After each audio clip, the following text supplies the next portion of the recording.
That work? Should be good. Yeah. Okay. All right, since we got this kicked off, I'm going to go see what I can do to get in contact with Shane. In the meantime, personally, just hold on here. I'm going to go get a drink real quick, and I'll be right back, okay? Yeah, sounds good.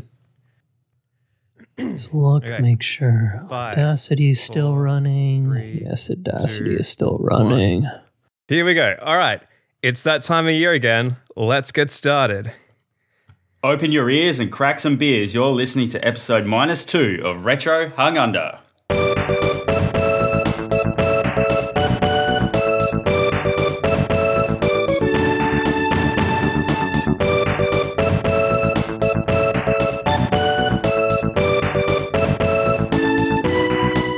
Hello, retro and classic gamers. It's that time of year again. You're listening to the podcast that's your one-stop shop for retro video games, big dicks, and sobriety.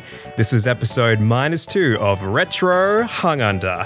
I'm your co-host Adam with our special guest, the uncut Canadian gem, John. And as always, your host, Raging Dick Dragon Demon. How's it going, everyone? How's it going, John? It's going well. I love that I just got surprised by all of this. I just got hung under, so that's a glorious moment. Perfect. All right. Now, what were you expecting to do today? Well, what I was expecting to do today was talk about Final Fantasy XIII. What we're going to do today, I'm now uncertain of. Perfect. Wait, we're not talking about 13? We're talking about something, but we don't know what yet. So how about we just get it started with a brief history, Demon? Okay, here's your brief history.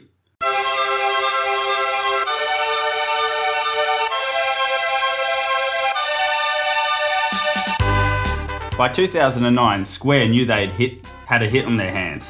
Their latest release had seen millions of sales. As such, they wanted to expand their media presence. So Square headed over to NTT Publishing to create an animated series, to be created by Japanese studio Madhouse.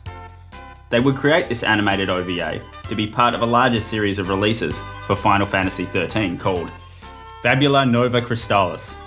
The OVA would take place 100 years after the events of Final Fantasy XIII and focus on a new hero fighting in a post-apocalyptic pulse. Along the way, the hero Pretz would meet the direct descendant of Lightning, Linali. Pretz and Linali would get into an adventure where Linali would find the wind crystal with magic flatulence.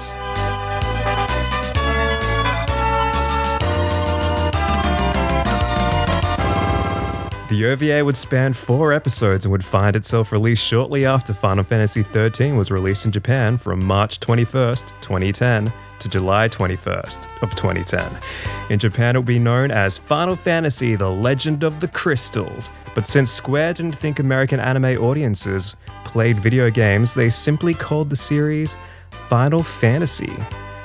Critics reviewed it positively, saying that the animation style was fantastic, with many calling it the best anime of all time, going so far as to say it was far superior to even Neon Genesis Evangelion.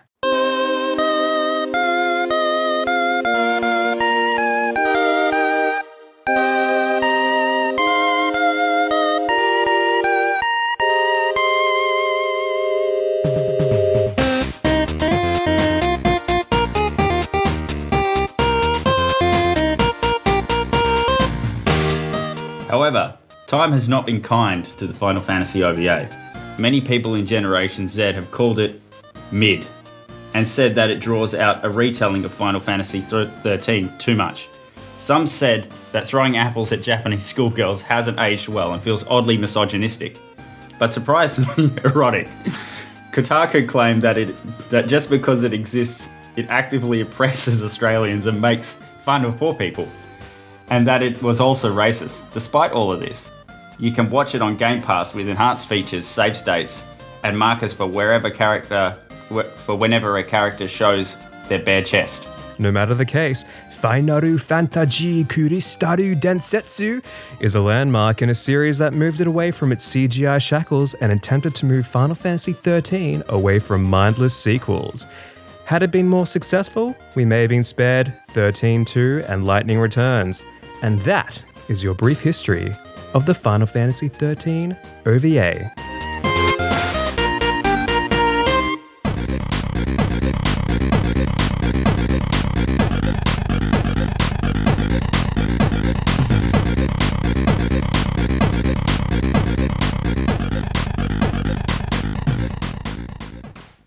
All right, Demon, let's start with you. What is your personal experiences with the Final Fantasy XIII OVA? Well, I played this a couple of weeks ago for free on YouTube, and that's appropriate. Amazing. I also have watched this on YouTube twice, and both times I've been overcome with selective amnesia when the credits rolled. How about you, John? Would you have any experience with the Final Fantasy XIII OVA? You mean the 7-hour YouTube video? Maybe.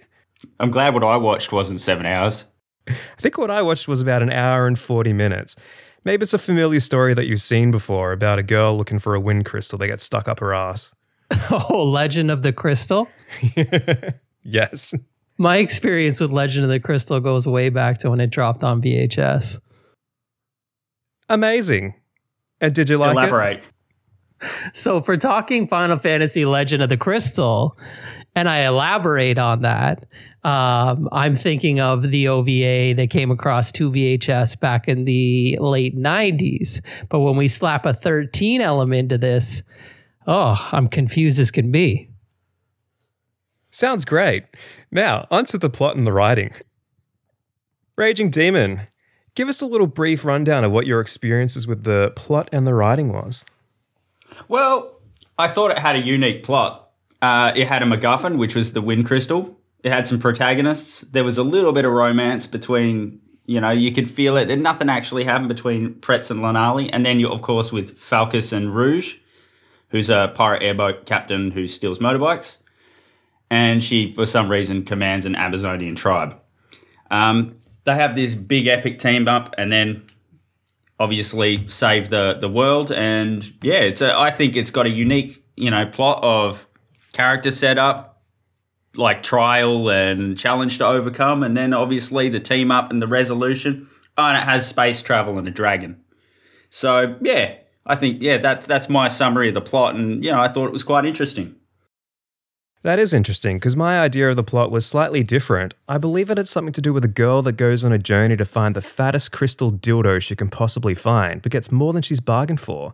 And also there's a sexually deviant pirate seductress in there somewhere who seduces a straight-laced military man and puts him on the path of sexual humiliation and kink. And there's another dumb boy who aggressively pursues the girl, but she doesn't want his pencil dick and has to fight a big robot with a squishy brain. I have no idea what was going on. To be honest, I've seen this twice, and I may have been high both times, but whatever happened, it was a trip. What about you, John? Do you remember what the story of the Final Fantasy XIII OVA was? No idea. Absolutely lost. It just escapes me at this point. If you had to guess, what would your plot be for that OVA? Oh, if I'm smashing together the Final Fantasy V Deviation OVA with Final Fantasy XIII, it's definitely going to showcase a lot of lightning and a lot of butt crystals. Will the butt crystals be in Lightning's butt?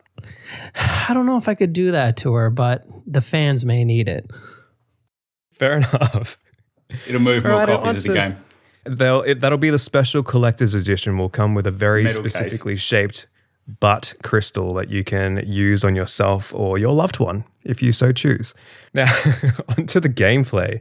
Demon, give us a little brief rundown of what the gameplay was like. Well, I was quite disappointed. I mean, to call this a walking simulator is pretty accurate. It's like one big QuickTime event with the only input is when you have to pause it to go do something else. I thought it was very disappointing. Yeah, these narrative adventure games are getting a little out of hand. I feel like it was like playing Heavy Rain, but with like no button prompts. So what was that about? I'm a bit confused myself. John, how did you find the gameplay? Well, the gameplay personally was the best bit. I don't know why we're being so down on it. It was so glorious. What was your favorite part? My favorite part was the unique combinations that could be accomplished with butt crystals, and in fact, what they were able to execute. A rather simple mechanic that can actually get quite complex. Yeah, adds a lot of extra depth and strategy, I found. I think the depth is the problem, to be honest, with the butt crystals. No, look, the depth isn't the problem, it's the width, the girth. It's a fearsome combination. Yeah. This game has both. Depth and girth. Perfect. All right. Speaking of the depth and girth, let's discuss the graphics. How'd you find the graphics? And we'll start with you again, Demon, since you're so great at being the introductory person of each of these topics. Well, it's a poor use of the Unreal Engine. It's almost as if they just drew it by hand and animated it. I mean, it's Bethesda level shit, you know, like the graphics really aren't great. Maybe we go to John and see what he thought of the graphics. Okay. Oh, the graphics, again, I'm at loss for words other than glorious. It was a spectacle to behold. It just blows you away when you throw into that the scissoring Shiva. I mean, my God. I can't argue with that, except I will. So the graphics made my eyes bleed, and the only saving grace was that some of the character design was really interesting, and particularly the butch guy, Varkas, I think his name was. I really like his design, especially because it looks like he has a mustache, but he actually doesn't. It's just really, really long nose hair. Oh, wow. I didn't notice that. Yeah. Literally comes out of everything. his nostrils. Makes me a little harder and my pants a little wetter. What did you think of the what did you think of the character design, John? Well, the nose hairs was a nice bit, but I really appreciated once he got into his daddy costume at the end. A little leathered up and lathered up. Yeah, and that'll be DLC. That'll be a paid costume, you know? What's it called? Extra greasy shortening or whatever that those people use for fisting? Oh, wow. Wow. Every day is a school day. Isn't it duck fat or something? They use look, I don't know. Personally, I use spit and tears, but to each their own. Well, I mean, you could argue that it's very cruel to animals to use animal-based oils, you know? But they're already dead, so... Yeah, well, it's not going to bring them back to life, is it? That's true. No, but it'll give me life. Speaking of giving life, there's a lot of music and sound in this film OVA/video game mashup hybrid combination that we're discussing. So, John, we'll start with you. What do you think of the music and the sound? Well, if we get right into sound after talking about fisting with duck fat, that's a tough task to accomplish. And I mean, the Foley guy, the Foley guy was on his A game that day. I'll tell you that. I make a lot of sounds when I'm getting fisted, so it just seemed like the natural segue. Like that. You would think it was happening right now. It might be. You never know. My webcam isn't on, but go ahead. What do you think of the sound? I already talked about the sound. The duck fat. Oh. Yeah, the Foley guy. I couldn't hear you. I was too busy getting fisted. So on to you, Demon. Well, I found the use of Chinese-style classical music odd, but nice, and they played it especially when Pretz and Lanali were around. I don't know if that was because they were like farmers or something, and there's a lot of dun dun dun. You know, there's a lot of suspense shit that lets you know threats are coming up. So that means you know when to get ready for a fight. Apart from that, was typical sort of 90s anime, you know, tropey sound. Again, didn't get the point of the Chinese music from a Japanese OVA, but whatever, it was nice. Yeah, that's my main criticism, is I'm so confused why it is so Chinese in a Japanese property. Like, don't Japanese people hate Chinese people? So I was a bit confused as to whether or not that was the original soundtrack or that some racist Western people re-recorded the sound, not realizing that they had put the wrong culturally appropriate soundtrack on top. But who knows? Oh, same, different. Same diff, you know? Yeah. All right, on to some miscellaneous. Demon, start us off again. What's your miscellaneous? Well, butt crystals, boob goblins, I really didn't get... But I didn't see one boob goblin get killed yet. There was an absolute graveyard of them on the moon. Unnecessary upskirts, no command list or training mode. I found the delay-based netcode infuriating, so don't play ranked matches. Yeah, I mean, that's my miscellaneous. It's just nitpicky stuff, really. Yeah, I could have used a tutorial, but I do appreciate, like John previously said, that the butch guy turns into a leather daddy sub who no doubt enjoys pegging and, like we said already, fisting from the pirate chick. So I really liked that sort of interaction and relationship between them. What about you, John? What's your miscellaneous? At this point, I feel we've exhausted the whole entire encyclopedia on this potential mashup. I'm just enjoying watching it unfold. Great. Just that I had hoped. So, now the big question. How does it hold up today? Starting with you again, Demon. How do you feel that this holds up in today's day and age? Well, I absolutely think it holds up. Despite its straight-up racism towards Australians, it's a great game for people who have flat batteries in their controllers and can't really press buttons. And it's a nice break from open-world fetch quests, as it's hyper-linear, right? That you literally can't do anything but what it tells you to do. It almost feels like you're a spectator, in fact. It's just the first Final Fantasy game I haven't given up on halfway through. I'd recommend it to anyone who enjoys things that are rubbish, and I would give it 3 out of 4 arse crystals. Amazing. I personally don't think it holds up. In fact, it barely even holds my attention.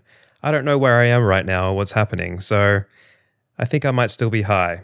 But I recommend that you watch it purely for the nose hair mustache, the seductive leather cat butch lesbian. Actually, you can't say cut that bit out. Well, you just Thank did. you, Ashton. Cut that bit out, Ashton. Thank you very much. Leave it in. Fat bull. Well, I just said again. The fat lesbian cat women that are pirates. So, there's a lot to love here. And I don't love it, but I'm sure somebody else will. Somebody maybe like you, John? Definitely somebody like me. I mean, this feels custom created. I feel like I've seen it, but at the same point, no, I've never seen it. So it's quite the catch-22. It's a bit like you've known it your whole life without knowing it your whole life, right? Yeah, exactly. Like those people that accidentally get into relationships with their long-lost twins. Oh, wow. That was a plot twist I did not expect. Has that happened? I'm sure it has. I read it on the news somewhere. Oh, God. So, who's your favourite character? Adam, who's your favourite character? Oh, it's the grandpa, I think, because he had the sex appeal. He was the attractive one. So I was really into old man Chinese grandpa. He didn't get paid a lot. You could tell that they couldn't afford him. He had very few scenes, Yeah, but when he was there, I could not keep my hands out of my pants. John, favorite character?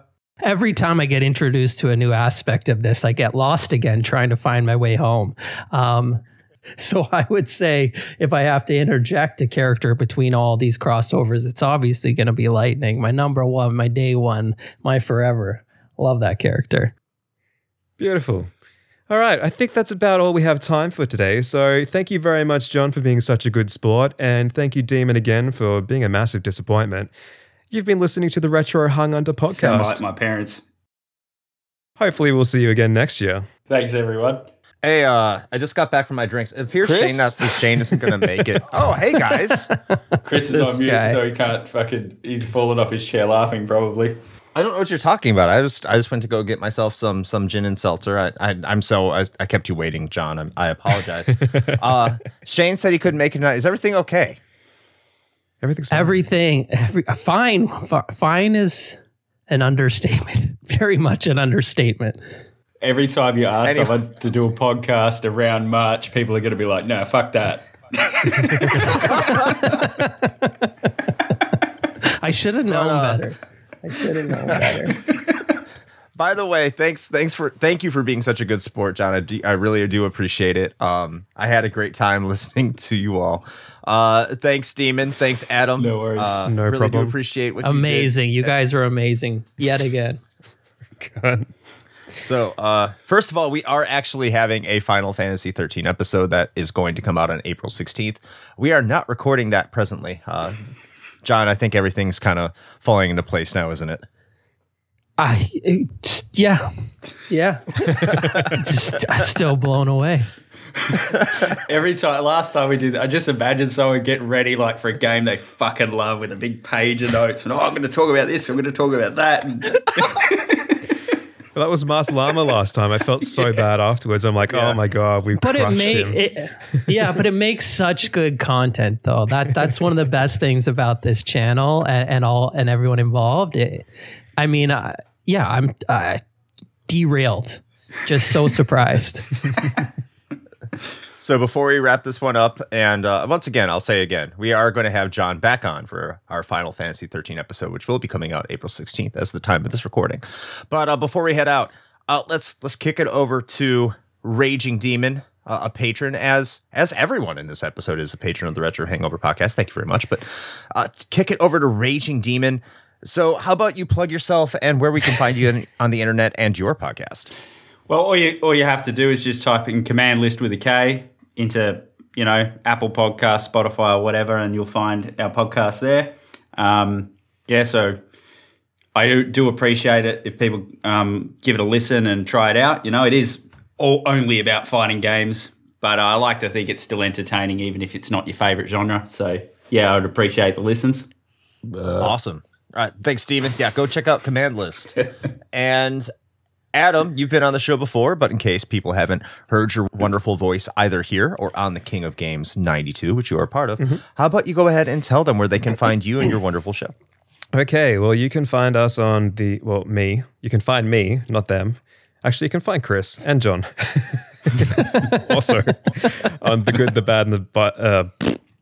The Good, the Butt. The Good, the Bad, and the Butt Plug. And the butt crystals. The Good, the Bad, and the Butt Plug. The Good, the Bad, and the Backlog podcast. You can find me just on Linktree, linktr.ee/goodbadbacklog. And got a whole bunch of stuff. Got a lot of guests, so got a couple guests. But it's good. Thanks for having me.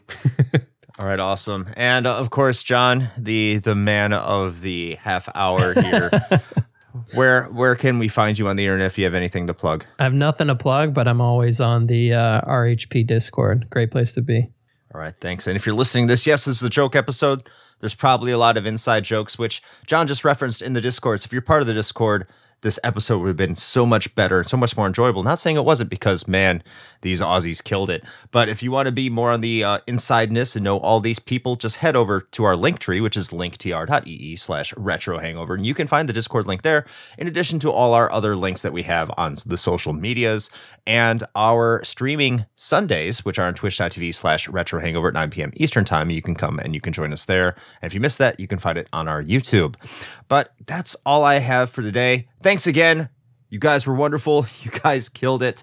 And I think I'm going to call that a night. So until next time, play with your fisted butt crystal joysticks. Goodbye, everybody. Take it easy, everyone. Bye, guys.